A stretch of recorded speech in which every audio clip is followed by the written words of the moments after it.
Bonjour à tous, donc aujourd'hui nous allons voir comment télécharger Pratt et utiliser Pratt. Vous avez sur votre bureau, après l'avoir téléchargé, Pratt. Donc je vous montre juste où télécharger Pratt, tout simplement en allant sur le site de Pratt avec 2A, Download Pratt, vous enregistrez la version qu'il vous faut, donc là c'est pour un Macintosh.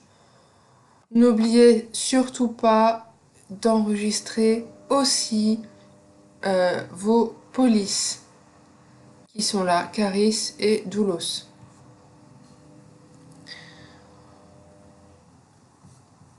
Vous les enregistrez et vous allez donc, une fois que vous avez fait ça, vous allez ouvrir Pratt. Deux fenêtres s'affichent avec un menu en haut dans la fenêtre Pratt Object. Pour ouvrir un fichier son, vous allez cliquer sur Open, Read from File, et vous allez prendre votre fichier son qui vous intéresse. Donc ici, je vais prendre mon fichier son essai. Pour le voir, vérifier que c'est celui-là, je fais View and Edit. Je clique sur la troisième ligne pour entendre. Voilà. Ces trois vieux ancêtres, c'est celui que je voulais. Pour la noter, je vais le mettre en surbrillance et je vais cliquer sur Annotate. Annotate to Text Grid. Ici, je vais changer. Vous voyez, là, vous avez une, deux, trois tirs qui vont s'afficher. Moi, je n'en veux qu'une et je vais l'intituler Lock. Et je vais mettre 1 parce que c'est celle-ci qui m'intéresse. Voilà. Donc, j'ai mon son et mon text grid qui sont là. Je vais les visualiser ensemble en cliquant sur View and Edit. Voilà, mon Sona, mon spectrogramme et mon text grid qui sont là.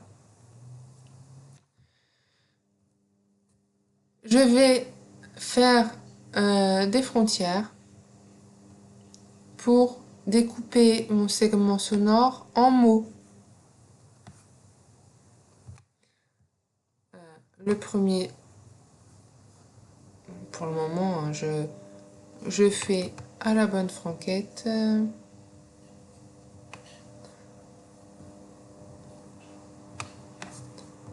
Je vérifie. Là, c'est bon.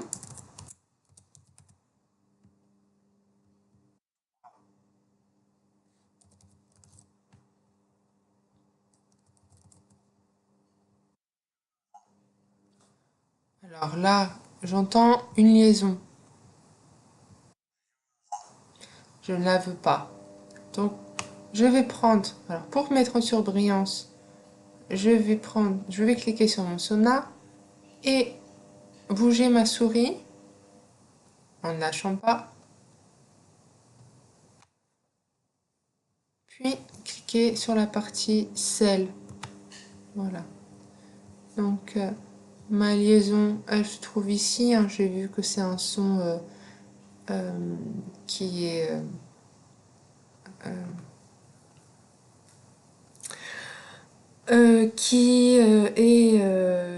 je n'ai plus le terme. Hop, ça va me revenir.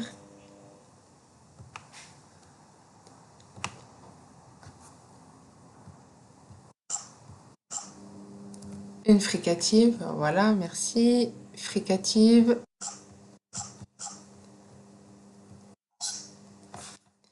Je reviens en arrière en cliquant sur Back. Alors, je vais juste noter Z, je vais enlever, je vais mettre un petit trait pour montrer que c'est bien une liaison et non un son isolé. Ancêtre, alors je vérifie que tout est bon.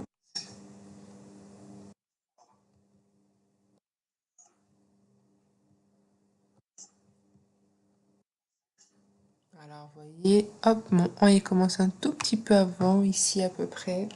Je vérifie.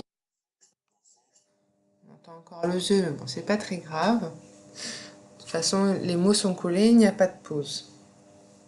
Vous voyez ici plein d'informations. J'ai mon text grid, j'ai une courbe bleue qui correspond du coup à la fréquence fondamentale, pitch en anglais.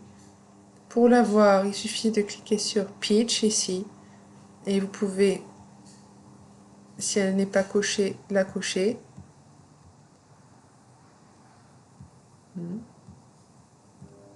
Intensity aussi, vous pouvez aussi la cocher si elle n'est pas cochée. Les formants, c'est pas obligatoire, mais ça peut être intéressant de les voir en surbrillance en rouge pour découper au plus près. Je vous rappelle que une série de formants correspond à un phonème. Et le spectrum, normalement, il est affiché, vous voyez. Hop, là, il ne l'est plus à ce niveau-là. Là, ma partie que j'ai sélectionnée. Voilà. Donc, je n'oublie pas de mettre en surbrillance tout mon fichier sonore avec le text grid en dessous. Je clique sur File, Extract Selected Sound, Time from Zero. Et là aussi, Extract Selected Text Grid, Time from Zero. Tout va être pris en considération et va s'afficher dans votre fenêtre là. Vous les renommez. Donc là, je vais l'intituler extrait. Non.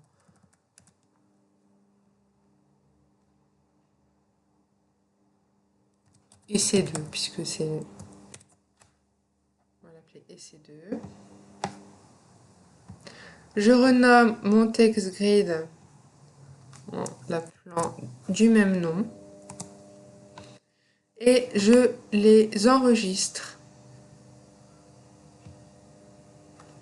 dans un dossier que j'intitule, que j'aurai créé dans mon serveur. Donc pour Windows, ici, le serveur C de point. Dans mon serveur et je vais l'intituler mon dossier Corpus.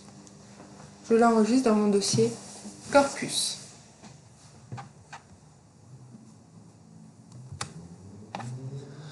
J'enregistre aussi mon son en WAV file et si c'est pas indiqué, je le remets en .wave si c'est pas indiqué au moment où je l'enregistre. Voilà. Vous, ce qui vous intéresse, c'est encore. Là, moi, ce qui va m'intéresser, c'est vieux. Donc, je vais cliquer sur mon vieux. Je vais cliquer sur File. Et là, je peux choisir d'enregistrer sur Time from Zero ou non. Time from Zero, ça veut dire que l'extrait sonore commencera à partir de 0 secondes jusqu'à 520 millisecondes. D'accord? Pardon, jusqu'à même pas, oui c'est ça à peu près, 1,10 secondes.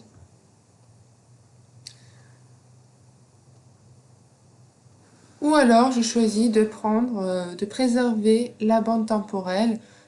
Elle part à 0,5 et termine à peu près à 1,12 dans mon extrait sonore. Donc moi là je vais mettre en Preserve Times. Peu importe à vrai dire. Je vais les renommer. Donc, EC2 extrait.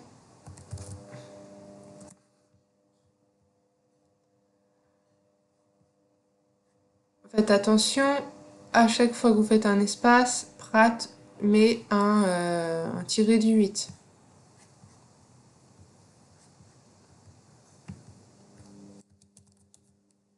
Donc vous pouvez tout coller si ça vous embête de mettre un tiré du 8.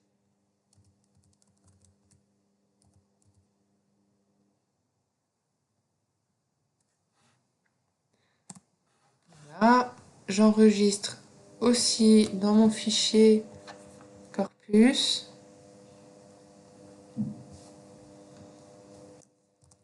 Au cas où, je mets quand même .wave. Mon text grid, je le sauve aussi en text file dans le même dossier. Voilà, vous avez fait l'essentiel à ce niveau-là, au niveau de l'extraction.